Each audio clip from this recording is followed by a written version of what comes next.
I am completely stuck. I'm in the middle of a highway. Drive is flashing. It won't let me shift to any other gear. I'm in drive.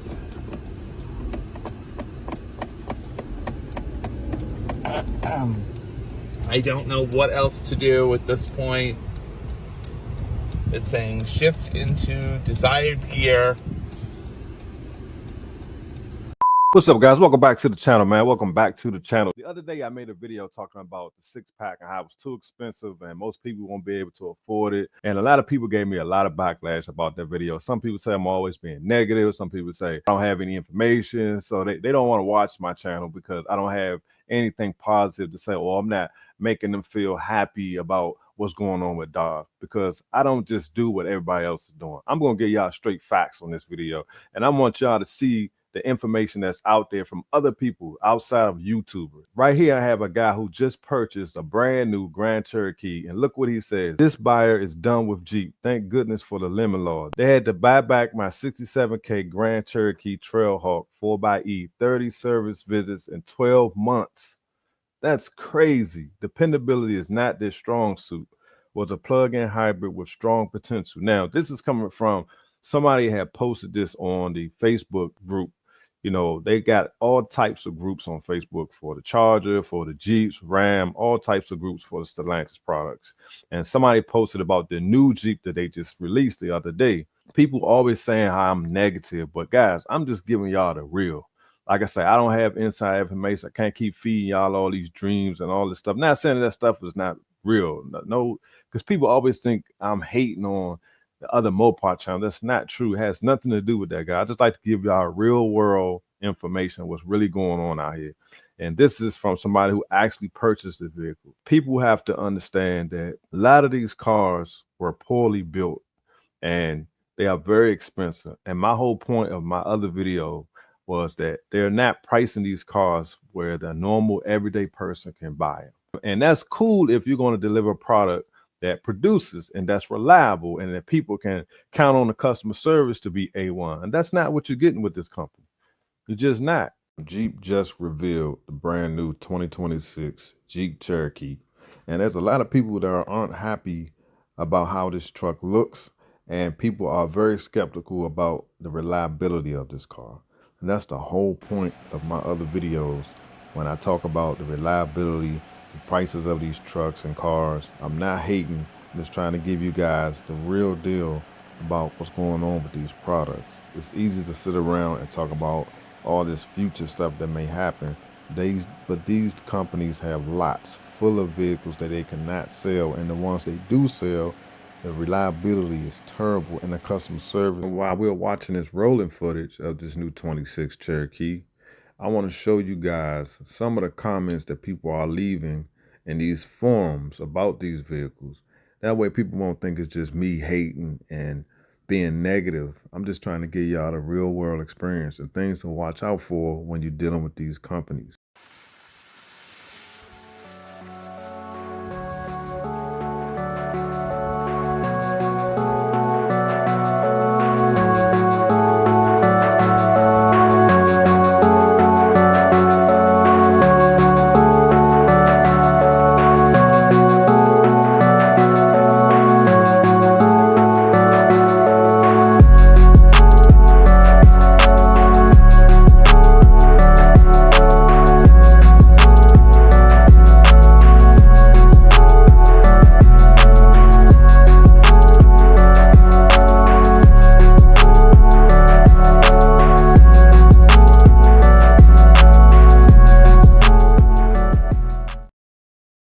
And also, man, I want to thank everybody who chimed in, who left their comments.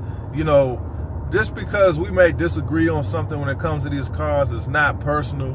I think sometimes people take this stuff way too serious. They meat ride other people just because somebody don't agree with what they say, or if somebody may not be aware of what another YouTuber say. So in some people's world, they act like there's only a certain amount of YouTubers that everybody watch, and that's not true. There's a lot of Mopar channels.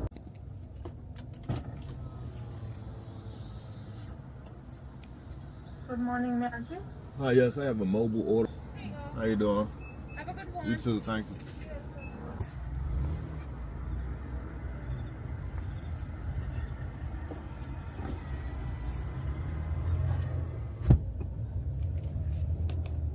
It's kind of a follow-up video from my last video when I was talking about the 6-pack was overpriced.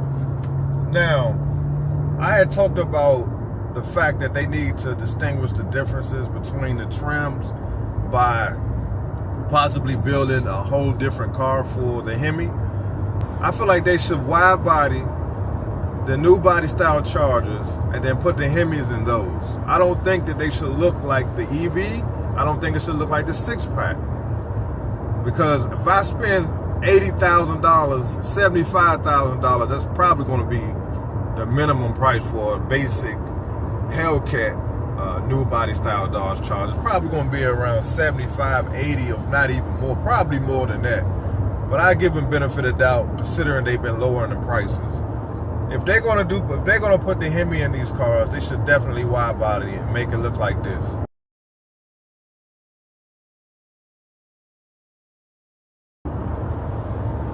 Now, what y'all think about that car, man? What y'all think about that photo? I think it looks pretty good if you ask me, because I think that would encourage people to actually want to buy the car, because I don't want to pull up beside the EV and I got a Hemi and our cars look just alike. I don't want to do that.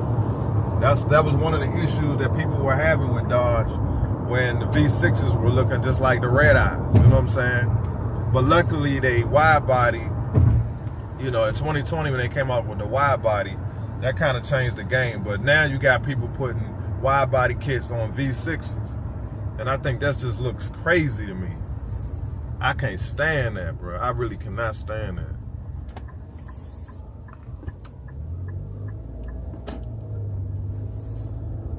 I hate when you're trying to get over and somebody riding right beside you. Idiot. So we're going to see, guys, man. I hope Dodge does something to distinguish the differences between these cars, guys. That was a big deal to me. That was one of the reasons why I like the 300 with the Hemi in it. But even with the 300 with the Hemi in it, you know, the V6s they all look the same. You really could not tell the differences between those cars, man. The Chrysler 300 or the Chargers, but didn't have a wide body. They have to do something to get people interested in these cars. There's a lot of people who's very disappointed about this EV, and they don't want to have a daggone 6.2 Charger and that thing looking like it's an EV. Some people are not going to be happy with that. So if they put this wide body on this car, people will be excited. I know I would be. You know, I would definitely be excited. But, you know, it's going to take a lot for them to actually get that 6.2 in the car. You know, there's a lot of people who make all these speculations and all these calculations about, oh, it can fit and this and that and the third. We're going to have to just wait and see if it actually fits. On top of that, this car is super heavy. It's super heavy. And for the people who are actually going to take this car and race it, I think they're going to have to figure out a way to, you know, reduce the weight. I think most people aren't going to be racing this car. You know, some people are going to be like me, they're just cruising around in it and hit it every now and again just to hear the exhaust and listen to the supercharger. But there are some people who want to take this thing on the track, and from the looks of it, everybody seems to be complaining, saying that it's going to be too heavy. And who knows what they got to do to, you know, reduce the weight in this car. They have to make a whole lot of changes to make this car lighter. Guys, we're going to be the ones who pay for it. They're going to charge so much for these cars. They're going to be, it's only going to be a certain amount of people who can afford them. You know, I don't care what nobody say. Yeah, the prices are a little better, and like I said, I talked about that in my last video. You know, some people are just so desperate for these cars to come back with the Hemi that they're willing to accept anything. And I think that's an issue as well, because, you know, if you really look at the materials and stuff that were used in this new Charger, guys, they're pretty much just stuck two Android screens, two cheap looking Android tablets, and put them in the car. Like, same thing you would find in like a Nissan Altima. They put some plastic stuff on the doors. It looks cool mainly because it's different. And I'm not trying to be negative, guys. It's just my opinion. It's my thoughts on the car. I mean, people choose to ignore this stuff, but when you paying $80,000 for a car, you don't want to touch it and it feels like plastic. And that's pretty much how this Charger feels in the inside. I don't know if you guys have been in one, but the EV Charger, if you touch the side of the door, this stuff that look like a spider web, that's plastic. I've driven the EV, so I'm not just talking from watching a video. I've actually been inside the car several times, and I've done different videos about it. Those are my concerns. Most people don't care about that if you're gonna be out racing a car. But Dodge is marketing this car as some sort of luxury muscle car. Because if they weren't, they wouldn't have put all these different lights and all this different stuff in the inside of the car. People were complaining that they didn't change the interior in all these years. So I understand what they're trying to do, but the asking price for that car, you know, I don't see the money. I don't see it. I know it's no justification for it.